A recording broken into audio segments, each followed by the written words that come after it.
Desde que estalló, vamos a decirle, el sarampión en México, desde que regresó el sarampión en México, pues hay que recordar que el primer caso se dio bueno, no, desde el año pasado, pues fue por ahí de marzo a abril, que al terminar 2025, después de haber alcanzado el mejor sistema de salud del mundo, como decía López Obrador, fueron 7.417 casos de sarampión. Chihuahua es el más afectado con 6.239 casos. Ahí van 26 muertos de sarampión. El primer lugar de muertos es Chihuahua. La primera muerte por sarampión en 2026 ha ocurrido en Michoacán y es el primer fallecimiento, según informó el viernes pasado. ¿Qué pasa con el sarampión? Yo le aprecio mucho al doctor Gustavo Adolfo Olaiz Fernández, director general de Atención a la Salud de la UNAM y un especialista con maestrías y doctorados reconocidos en varias universidades del mundo. Doctor Olaiz Fernández, muchas gracias por contestarme. Buenas tardes. Mi querido Joaquín, muy buenas tardes. ¿Cómo has estado? A todo dar, gracias. Bien, sano, ¿y tú? También, Eso es todo. afortunadamente. Pues eso es todo, la salud, ¿no? Como digo yo, Claro, con salud sí, por supuesto. ya uno se ocupa de todo lo demás. Es muy cierto, muy cierto. A ver, querido doctor, ¿qué, qué pasó con el sarampión? ¿Por qué llegó el sarampión a México el año pasado? ¿Tú tienes el dato? Bueno, sabemos que ha estado ocurriendo, que es muy importante, ¿no? Tuvimos una baja en la cobertura de vacunación que ya tenía varios años ocurriendo, o sea, como entre 8 y 10 años, donde nuestra habitual cobertura de vacunación, que era muy buena, empezó a disminuir.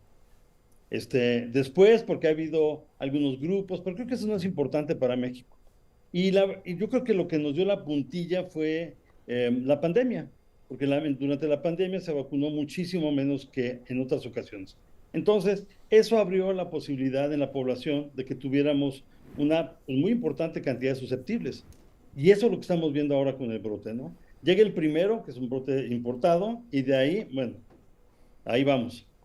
La información que me dieron es que llegó importado de Estados Unidos y de Canadá a Chihuahua, ¿es correcto? Es correcto, fue el primer caso que se identificó en una niña, pero podría haber sido cualquiera, ¿eh? La verdad es que lo importante es que teníamos estos espacios en la población sin cubrir, porque acuérdense que el sarampión solamente se transmite de humano a humano, no se transmite a otras especies, entonces por fuerza el reservorio es un humano. Entonces llega de cualquier lado y hubiera podido ser en cualquier otro lugar, pero bueno, llegó a Chihuahua y ahí fue donde empezó nuestro brote, pero ya se extendió a todos lados, ¿no? Sí, el reporte que se acaba de dar hace unos días es que ya abarca los 32 estados de la República y que estamos hablando de más de 7.000 muertes perdón, más de 7.000 casos y 26, 28 muertes. De acuerdo. Ahora, Sí, o sea, sí. ya tenemos una cantidad de casos muy importantes y se han ido transmitiendo de zona a zona, porque bueno, conforme encuentra el virus población susceptible, migra a estos lugares, ¿no? Entonces empezó en Chihuahua, pero ahorita tenemos en Jalisco, en Chiapas y en Sinaloa brotes activos muy importantes. Ahora, ¿qué, qué es el sarampión, doctor?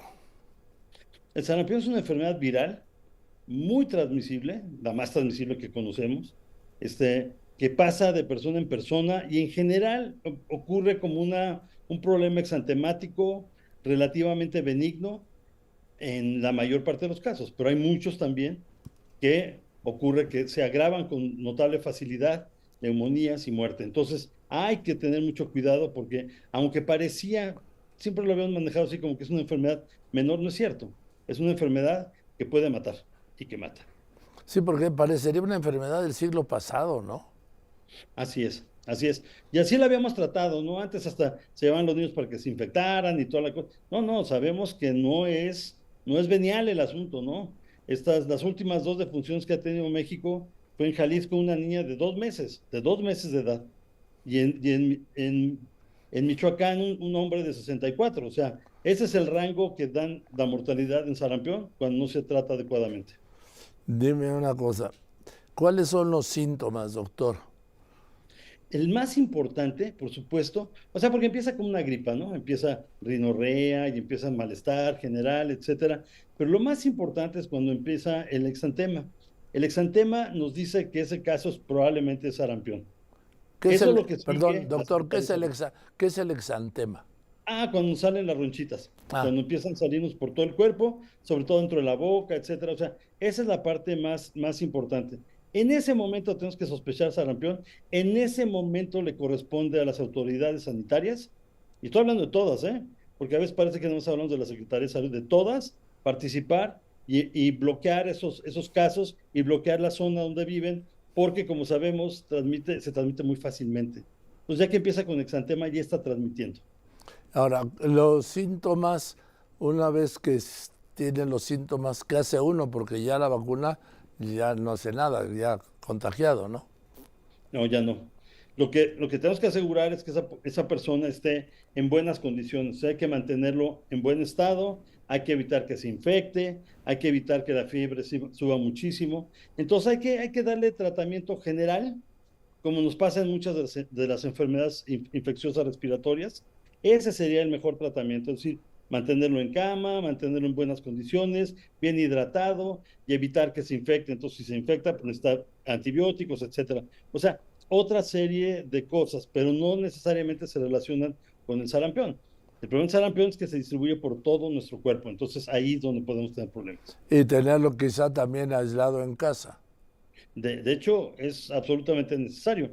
En general, cuando la población está vacunada, si tenemos un enfermo en casa va a ser el único, porque los demás están vacunados. Claro. Pero nos puede ocurrir como estos casos que hemos visto en donde toda la familia o la zona donde vive, hay personas que no están vacunadas y esos son los que se van a estar infectando y enfermando. Yo lo que no puedo entender es cómo México, que tuvo un reconocimiento mundial, yo recuerdo, lo informé, incluso participé la Semana Nacional de Vacunación, que eran extraordinarias, que eran asombrosas para muchos países, incluido Estados Unidos, que no las tenían. ¿Cómo pasamos a este desastre de vacunas? Sí, bueno, a mí también me tocó vivirlo desde el doctor Kumate, ¿no? Que fue el gran Sí, impulsor de esta estrategia. A mí me hicieron vacunar por todos lados. O sea, me mandaba y no me preguntaba si quería ir. Él sí. tiene un dicho que era buenísimo, que decía, cuando hay miedo, ni coraje da. Y entonces a mí me mandaba y pues ni coraje me daba. Igual que a todos. Creo que esa era una parte bien importante. Había un sistema, había un programa, había una estructura y había una disciplina. Necesitamos recuperar esa disciplina. Necesitamos que sobre todo los gobiernos estatales, se pongan las pilas y se pongan a buscar y se pongan a vacunar. Porque vacunas, le he escuchado a la presidenta, hay suficientes, hay para todos y en todos los centros de salud, IMSS, ISSSTE, hospitales militares, navales, de Pemex, clínicas, centros de salud en todos lados. Pero yo creo que hay que hacer algo más para que la gente se vacune, porque también se puso de moda, querido doctor Alex Fernández, querido Adolfo, que se puso de moda que el no vacunarse, pues, porque se convirtió en una moda, en una actitud, ¿sí? Moderna. Sí, absurda, porque decían, pues la gente no se enferma, pues no se enfermaba porque estaban vacunados. Ahora, claro que se enferman, y se enferman porque tienen la susceptibilidad, y pues si el virus lo encuentra, pues los va a enfermar, ¿no? Eso está pasando. Y no hay en todos lados, ¿eh? Digo, nosotros vacunamos ya en el megacentro, pero también seguimos vacunando sarampión aquí. O sea, hay disponibilidad de vacunas, sí hay. Si usted o cualquier persona no sabe si está vacunado, venga y lo vacunamos. O vaya a los centros de salud y vacúnese. No Claro. pasa nada. Lo peor que puede pasar es que se desperdicie una vacuna, pero bueno, será en beneficio de México. Es que tiene razón, muchas personas no saben o no sabemos si estamos vacunados del sarampión. Y en caso de Así. duda, aquí, a diferencia de los principios del derecho, dice que en caso de duda, abstención, no. Aquí en caso de duda, vacunación, ¿no, doctor? Exactamente. En caso de duda hay que vacunarnos. ¿Quiénes? Todos. Sí. Yo creo que ese es el primer punto. Eso nos corresponde a nosotros como población. Y también exigir a los gobiernos en los lugares donde todavía hay muchos casos activos, Jalisco, Chiapas, Sinaloa y ahora la Ciudad de México, hay que activarse también ellos. Hay que empezar y hacer barridos, hay que vacunar indiscriminadamente, casa por casa, porque es la única forma en que vamos a parar este brote y hay que pararlo bien. Dime una cosa, doctor Olais Fernández. ¿Tú estarías de acuerdo en algo que yo propuse hace mucho tiempo, con cero éxito, obviamente? De que así como piden ciertos documentos en las escuelas, como el acta de nacimiento, el certificado, estás en secundaria de primaria, pidieran un documento de vacunación, porque los colegios, las escuelas es un centro extraordinario de contagio, ¿no? Sí, así es. Y sí, antes pedíamos la cartilla de vacunación para poder entrar a la primaria sobre todo. Se necesita recuperar esa estrategia porque ya vimos que de otra forma no estamos llegando adecuadamente vacunados. Y son nuestros hijos y es su vida, ¿no? Entonces, no cuesta nada tener el documento. Ya servía para todo. Servía para identificarse, servía para muchas cosas la cartilla de vacunación. Creo Sí. que hay que hacer un esfuerzo y recuperarlo. Pues yo creo que el doctor Gelsenovich, que es un hombre que no viene de la política, sino de la academia, está empeñado en eso y pues hay que meterle la idea.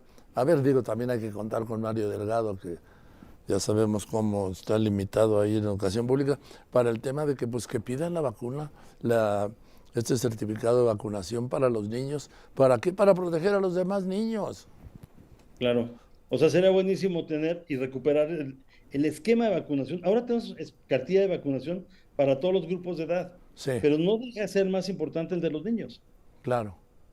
En fin, querido Gustavo Adolfo, te mando un abrazo. Muchas gracias por este mensaje y por esta explicación tan clara y tan sentida, que yo espero que con que logremos que un solo niño sea vacunado, ya salimos de gane con esta entrevista. Sí, por supuesto. Muchísimas gracias por Te la abrazo entrevista. con afecto. Gracias. Igualmente. Muchas Hasta luego. gracias, el doctor Gustavo Adolfo Olais Fernández.